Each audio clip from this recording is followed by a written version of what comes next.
आयोग का मकसद था, उसका उद्देश्य है कि ये मतदाता सूची बहुत साफ सुथरी हो और वो साफ सुथरी में जो मतदाता सूची में नाम जो मृतक हो गए हैं वो हटा दिए जाए और जो मतदाता पहले तो यहाँ रहते थे लेकिन आज उस जगह पे नहीं है और कई वर्षों से 10-12 साल से वो मतदाता सूची में तो बने हैं लेकिन मौके में नहीं है, ऐसे अनुपस्थित मतदाता का नाम हटाया जाना। और तीसरे नंबर का मतदाता वो था जो डुप्लीकेसी था कि उनका नाम यहाँ भी चढ़ा है, पता चले दूसरी विधानसभा में चढ़ा है और इस विधानसभा के अंतर्गत यदि 4-5 गांव में खेती हो रही है तो वहां भी चढ़ा है 4-5 बूथों में, और जिस बूथ का रहने वाला है उस बूथ में भी 2-3 जगह उसका नाम है। तो ऐसी सफाई के लिए और ऐसे लोगों का नाम हटाने के लिए निर्वाचन आयोग ने यह विशेष गहन पुनरीक्षण का काम मतदाता सूची में शुरू कराया है और एक अभियान के तहत किया है और इसमें कई नियम, उपनियम, प्रतिबंध और ऐसी चीजें, ऐसी शर्तें लगा रखी हैं कि यदि हमने सावधानी से, जिम्मेदारी से और इसमें लगन से काम नहीं किया तो जो आपका वोट का अधिकार है वो आपका वोट का अधिकार ही चला जाएगा। यदि आपका वोटर लिस्ट में नाम नहीं है तो आप मतदाता नहीं होंगे, यदि मतदाता नहीं है तो आप वोट नहीं डाल पाएंगे।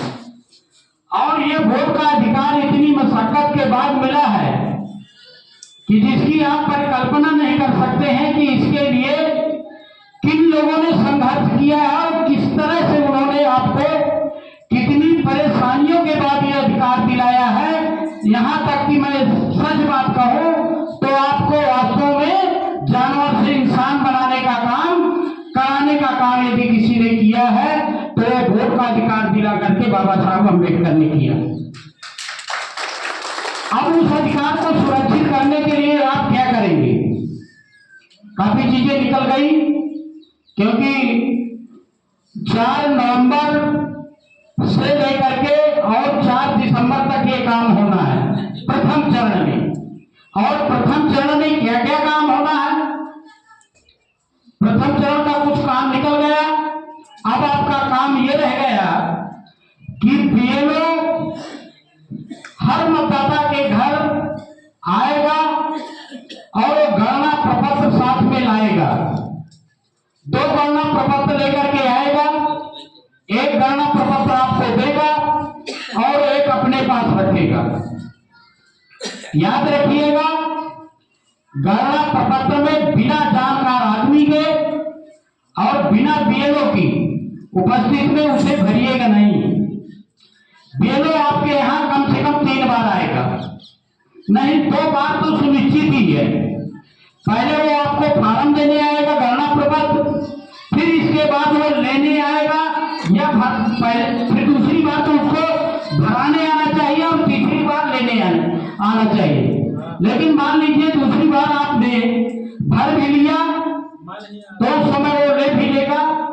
उसके पास 2 फार्म होंगे, दोनों फार्म में आपके दस्तखत होंगे, दोनों फार्म में आपकी नई रंगीन फोटो लगेगी और एक फार्म आपको बीएलओ दस्तखत करके दे जाएगा, एक फार्म आपसे दस्तखत करा करके ले जाएगा।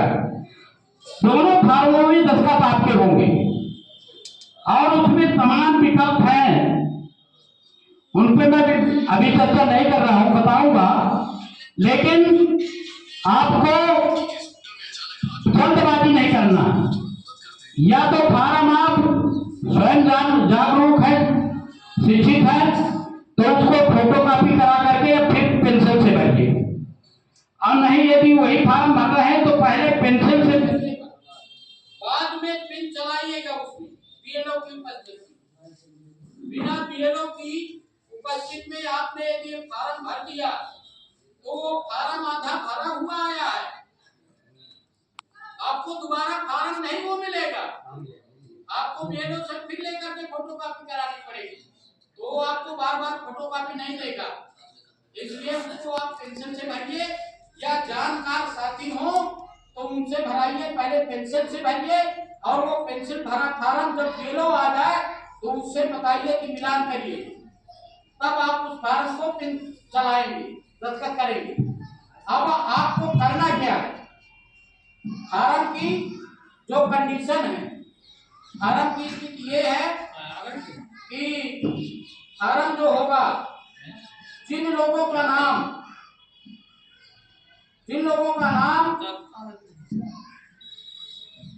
2003 की मतदाता सूची में होगा,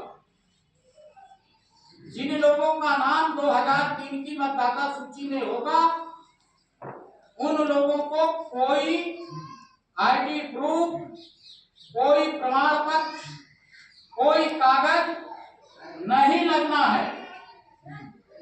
और यदि ये लोग कहे कि आप कोई कागज लगाइए तो कागज केवल वही लगेगा जिस पर्चे में 2003 की मतदाता सूची में आपका नाम है उसी की फोटोकॉपी मात्र लगेगी, नहीं कोई कागज नहीं। ठीक, पहली बात। लेकिन इसमें कंडीशन है, कंडीशन ये है कि जिन लोगों का, जो लोग 38 वर्ष से 40 वर्ष से अधिक उम्र के हैं और जिनका जन्म 1 जुलाई 1987 से पहले हुआ है, उन लोगों को कोई कागज नहीं है और उनका नाम 2003 की मतदाता सूची में होना चाहिए।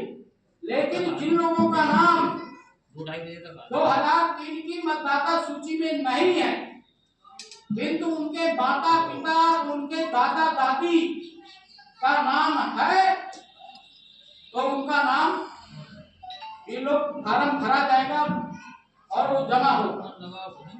अब आपको फॉर्म पे आइए, फॉर्म जो आपको मिलेगा या कुछ लोगों को मिल गया होगा और जिन लोगों को ना मिला हो अभी वो अपने बीएलओ से संपर्क करके ले ले और जब इसके बाद भी बीएलओ ना आए तब आप हमसे संपर्क कर ले, दूसरे दिन बीएलओ आकर के आपके घर में मानते हैं। ठीक, अब वो जो फॉर्म आपको मिला होगा तो ऊपर संक्षिप्त में उस मतदाता का 2025 की मतदाता सूची के अनुसार भरा होगा। अब इसके बाद आया दूसरा कॉलम, उस फॉर्म में 3 कॉलम खाली है जिनको आप लोगों को भरना है और वो कॉलम किन लोगों को भरना है वो कंडीशन ही महत्वपूर्ण है और वही प्रतिबंध और वही शर्त महत्वपूर्ण है। यदि उसको सही ढंग से नहीं भरा तो फॉर्म आपका रिजेक्ट हो जाएगा, आपका मतलब सही से नाम चला जाएगा, खर्च प्रकाशन में नहीं आएगा। तो सेकंड में दावे या पत्नियां कितना निस्तारण करते हैं इसका कोई जवाबदेही नहीं हो, इसलिए खर्च में ही आपका फॉर्म बहुत अच्छा हो। इसलिए आपको गणना प्रपत्र में 3 कॉलम होंगे, 3 खाने होंगे। पहला खाना में वर्ष 2025 की मतदाता सूची के अनुसार भरना है, पहला खाना जो होगा। दूसरा कॉलम यानी दूसरा खाना 2003 की मतदाता सूची के अनुसार भरना है, आराम से सुनिएगा, दोनों समझ में आएगा पूछ लीजिएगा बाद में। और तीसरा कॉलम यानी तीसरा खाना उन्हें भरना है जिनका नाम 2003 की मतदाता सूची में नहीं है किंतु उनके माता पिता एवं दादा दादी और नाना नानी का नाम है, तो वो अभिभावक के कागज के अनुसार यानी अभिभावक हुए हमारे माता पिता उनके अनुसार भरा जाएगा। यानी पहला कॉलम, पहला फॉर्म का पहला कॉलम आपकी 2025 की मतदाता सूची में भरा जाएगा, लेकिन दूसरा कॉलम और तीसरा कॉलम 2003 की मतदाता सूची के अनुसार भरा जाएगा। बात समझ में आ गई? पहला कॉलम 2025 की मतदाता सूची में और दूसरा और तीसरा कॉलम 2003 की मतदाता सूची में। अब किनको, अब पहला कॉलम तो सबको भरना है, लेकिन दूसरा कॉलम किनको भरना है और तीसरा कॉलम किनको भरना है। जिन लोगों का नाम 2003 की मतदाता सूची में है उन लोगों को दूसरा कॉलम भरना है। यानी जिन लोगों का नाम 2003 की मतदाता सूची में है उनको दूसरा कॉलम भरना है। यानी पहला एक को सबको भरना है और 2003 वाले को दूसरा कॉलम भरना है। यानी उसे एक और दो कॉलम भरने, तीसरा नहीं भरना है, तीसरा काट दिया जाए। लेकिन जिन लोगों का नाम 2003 की मतदाता सूची में नहीं है किंतु उनके माता पिता का है, वो कॉलम एक भरेंगे और दूसरा कॉलम नहीं भरेंगे, वो तीसरा कॉलम भरेंगे, क्योंकि उनका महतारी बाप का नाम 2003 में है, लेकिन 2003 में उसका नहीं है, इसलिए वो तीसरा कॉलम भरेगा। बात समझ में आ गई? इस तरह के मतदाता। और ऐसे मतदाता यदि किसी महिला बहू का नाम मतदाता सूची में जोड़ने हेतु 2003 की मतदाता सूची माता पिता दादा दादी का रिकॉर्ड नहीं है, तो ऐसे रिकॉर्ड जो महिला है जिसकी उम्र 42 साल से कम है, 42 साल से जिस महिला की उम्र कम है, वो रिकॉर्ड अपने मायके से माता पिता के लाएगी और किस सूची से लाएगी? 2003 की मतदाता सूची से अपने मायके से लाएगी। वो नई बहू कुल मिलाकर नई बहू। मान लीजिए किसी के व्यक्ति की पत्नी का नाम 2003 की मतदाता सूची में नहीं, लेकिन पति का नाम है, तो वो कॉलम तीसरा भरेगी और वो वोट माना जाएगा, लेकिन दूसरा कॉलम नहीं भरेगा, वोट भरेगी, दूसरा कॉलम नहीं। फिर ये गणना पत्र भरना बहुत सावधानी से, क्योंकि इसका अभियान आपका 4 दिसंबर तक है और भर करके 4 दिसंबर तक दे देंगे। 4 दिसंबर के बाद कागजी कार्रवाई 2 दिन ये लोग करेगा और 9 दिसंबर को जो आपने गणना प्रपत्र भरा है उसका फर्टिफिकेशन हो जाएगा।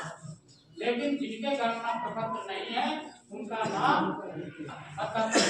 से अलग हो जाएगा। इसके बाद दूसरा चरण आएगा, ये पहले चरण में होगा, दूसरा चरण आएगा, फिर दावे आपत्तियां होंगी, कागज आपको उनसे मंगाए जाएंगे। ठीक,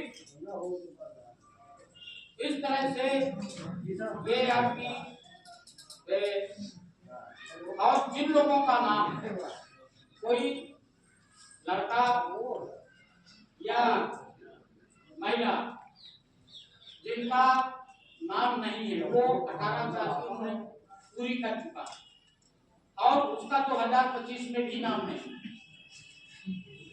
ऐसे लोगों का नाम ये लोग से आप मिलकर के प्रारूप 6 बनाएंगे। नया मतलब प्रारूप 6 भर करके देंगे, वीडियो सबमिट करके, और आपका फर्स्ट चरण में भी एक कार्रवाई आपकी करनी है और सेकंड चरण में उसका नाम आ जाएगा। वो बिल्कुल नए मतदाता जिनका 18 साल अभी पूरा हो रहा है। 18 साल कब पूरा हो रहा है? 1 अक्टूबर 2026 तक भी यदि 18 साल पूरा हो रहा है तो वो भी मतदाता सूची में जोड़ने का हकदार है। ठीक, इस तरह से आपका ये जो है कि 40 से अधिक उम्र वाले मतदाता अपना गणना प्रपत्र का कॉलम 1 और 2 भरेंगे, लेकिन 3 नहीं